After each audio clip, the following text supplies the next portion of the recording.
to help them scale, grow, and modernize.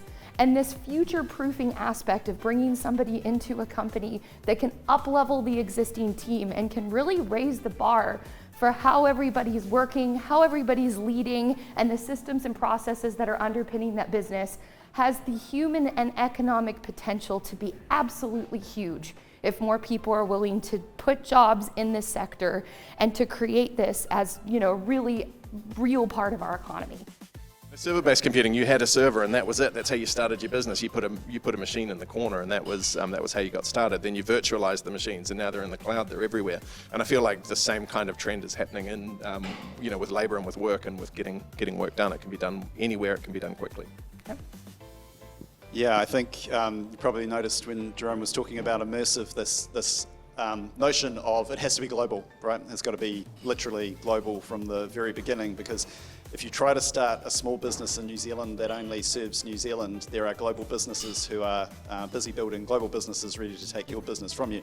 And so there's really no option in such a connected world, and an ever more connected world and digitally automated world, that everything has to be thought of as how does this thing that I'm building actually become a global business, and how do I do that really quickly? Legal, it might be marketing, it might be sales, it might be capital raising, sort of vertically integrated. You want to have good diversity of thought and experience across that. The other thing you want is not someone to ask the CEO a whole bunch of questions every month or quarter around, typical governance stuff, audit, compliance, or that. You want people who can roll up their sleeves, who can get involved with management, who can add material value to the business. And so the first thing we did was a no armchair policy. We have them on our investor calls for investor updates. We have them on sales calls with sales updates. They come to leadership meetings. They're on our Slack, they're on our Notion. They've got full access to all the information. And because they've got so much experience, what they're able to achieve in 2 or 3 days is more than what a startup could afford to deliver in 10 plus days, quite frankly. And so for me, I find it's a lot of reduced risk with high impact, high value.